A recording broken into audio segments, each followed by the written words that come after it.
Hey there, welcome to the DFS Build NBA Edition. I'm Kevin Roberts, joined with Taylor Smith. I am still sick, but we are still here to help you win some money.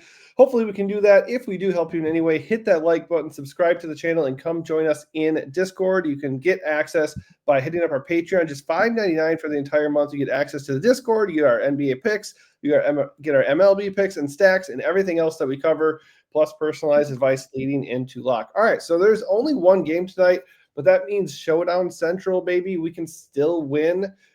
Just got to hit that captain and hope the rest of you guys do not bottom out. So one way to do that is kind of just look at where the ownership's at. And right now at the captain slot, the chalky guys, unsurprisingly so, are Şengün and Curry. So how do you feel about the ownership where it is right now with those two guys? Do you have a lean between those two, or do you want to go away from them altogether? My lean's definitely Şengün. I just feel like the way the matchup's set up, Golden State doesn't really have a great answer for Şengün. He's kind of had his way in this series, while Curry has been kind of up and down. The Rockets have the athletes to chase him around screens and stuff, kind of get into his airspace. Obviously, Curry can still go off against anybody, but he's also dealing with an injury. So the way the factors just kind of line up, I prefer Şengün. I think he'll be more owned than Curry in the captain, but Yeah, I really don't see an issue with it. I just feel like kind of taking an under approach on Curry, at least as the captain, is where I lean as of now. I guess it depends in some regard, at least, how much you feel like how likely you think it is that this game goes Houston's way. It is an elimination game. It is in Golden State. Curry's been really quiet the last two games. He's obviously had some spike games in this series still, regardless of the difficult matchup. I tend to lean the other way. Ownership is a big reason why, but also Curry has been too quiet, and I just don't think that's going to stay. Like eventually, Curry's going to pop off. I assume the Warriors are going to win the series. That they were up 3-1. Obviously, I thought they're going to win coming in. So I lean Curry. I think both of them are obviously very playable. I think the fact that Şengün's coming in with almost 30% ownership in the captain tells you all you need to know. Rock solid play, but they have the same projection. Plus, Curry's price might keep people away from him a little bit more. Plus, also box score watching, recency bias. So for all those reasons, I do lean Curry. But you know me, man. When we do showdown conversations here, I like to just go far away from the chalk, especially with, with NBA. It's like NBA is usually a little bit more trustworthy, but I feel like if you can get like a secondary guy at way less ownership that could maybe hit, I think that's a little bit more appealing. Plus, you have the other strategy that we can already see here by looking at the ownership, where you go a scrub in captain and go load everybody up. That is also viable. So next thing up here, if you're not eating the Şengün chalk or pivoting to Curry, how do you feel about Buddy Hield night? 17% captain ownership. And that would be obviously you putting Buddy Hield in the captain and then go loading up with Şengün and Curry and what have you. How do you feel about that? Good. I Oh, understand why people would do it, but we saw in the last game, obviously the game went horribly for Golden State. They essentially benched the starters in the second half. So I'm not expecting that again, but obviously, like we talked about that day, the floor for Buddy's super low. He's probably going to start again tonight, I assume. Moody had a huge game in the last one. A lot of it was kind of garbage time, punting on the game.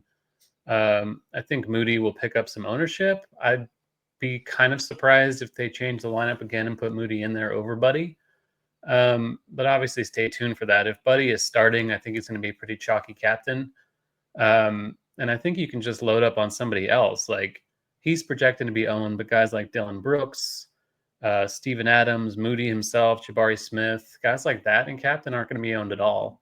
And I think Brooks in particular is someone that I have a lot of interest in. He's more expensive than Hield, but I just think going away from Buddy Hield captain chalk is a pretty easy move.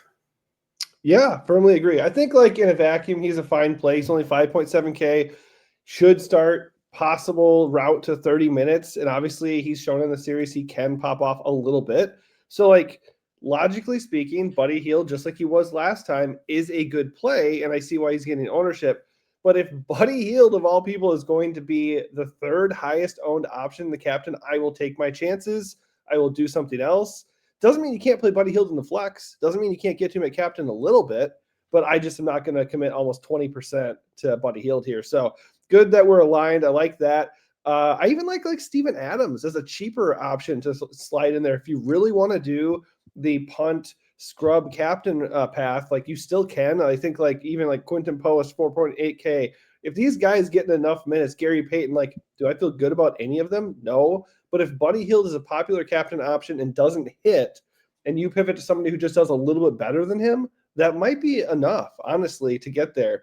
The other thing to consider, no matter what you do, is going to be like, well, what if like Şengün or Curry just absolutely nuke and get like 75 fantasy points? That's like the scenario where fading either of them would be a death sentence if you don't use them in the captain, right? Yeah, I'm more inclined to playing Şengün in captain than Buddy Hield, of course. Like, Sure. there's way more opportunity cost with fading Şengün, who could, like you said, put up 60 like regular fantasy points without the multiplier. Right. And I think Buddy, like, he's good. I think he scored like 30 fantasy points in game 4 or something like that. So obviously it can pay off. I just think in Showdown, you're trying to avoid duplication.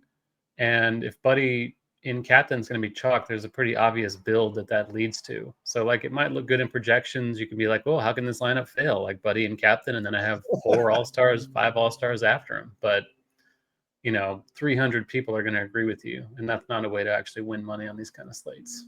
100%. Okay, so we talked about the top guys. We talked about some of the punts. Let's go back into the mid-range and kind of talk about some guys who could be really interesting contrarian captains. Jimmy Butler stands out the most just because he is obviously a guy who possesses a really high ceiling compared to basically everybody else after Şengün and Curry.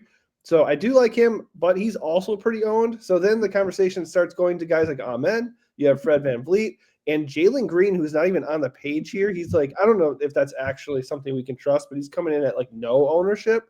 Maybe it's because his floor has been so disastrously low throughout this entire series.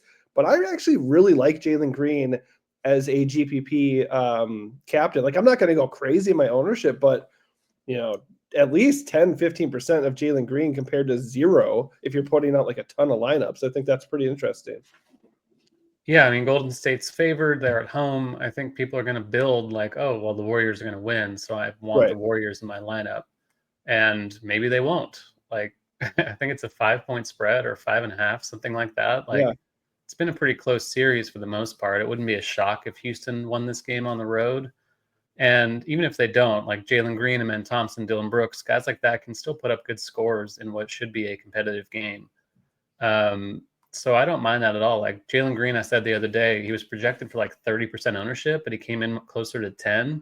Mm-hmm. He was awful. Like he was not a good, he didn't turn out well in the end, but the ceiling's there like we saw in game 2. He's been awful for the most part, but again, in Showdown, you're just trying to be different. And if he's really going to be low owned, which I kind of trust on this slate, especially in captain, then why not? Like he can completely break the slate. I think he had like 60 fantasy points in game 2. He doesn't really have to do that again to pay off the captain slot. So certainly have a lot of interest in a guy like that who can go nuclear and no one's going to play him. Nice thing is, too, his prices come down. I mean, I don't know what it was on the other Showdown slates, but compared to these other guys, 13K compared to like 18 and 16K for some of these other guys that he can match if he hits. And honestly, if Houston's going to win or even stay in the game, Jalen Green's probably going to have a pretty good outing. So let's work into our flag planting strategy here. I'm just going to lead the way. Jalen Green is my favorite play of the entire slate. I just think if it's going to happen for Houston, he's going to be a big piece to the puzzle. Like I do still like a lot of the other Rockets guys. I'll let you kind of touch on that if there's other ones you like. And I don't mind eating a little bit of the Şengün, Curry, Hield, chalk. But I just in general for Showdowns, I like to kind of kick those guys over the flex for the most part and try to just get different with plays like Jalen Green that I just feel offer a lot of upside and just honestly logically are just good plays even so. Yeah, I think just, not playing Şengün or Curry or Buddy and captain is probably enough to get you different.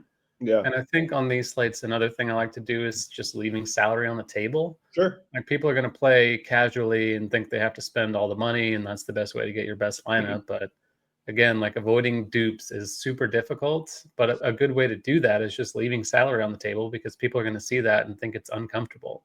Right. And, you don't need In a smaller field, obviously you don't need like the nut of the nuts. In a large field, you probably do.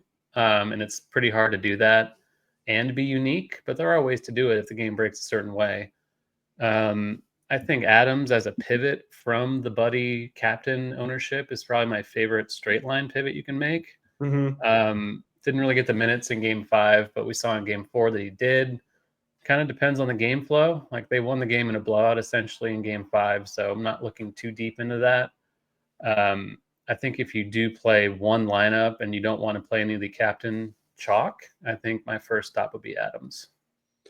Yeah, I like it a lot. I'm with you all the way. So I think, yeah, just in general, working a little bit away from the chalk. So cue the Şengün 60 burger, right? I mean, if you play Adams in captain, at least you can still get you should be getting to Şengün. That is the other thing too. Like you still can play Şengün and Curry and Hield. You still can do that. You're just not betting on them being like the play that you need when everybody else is also doing that already, right?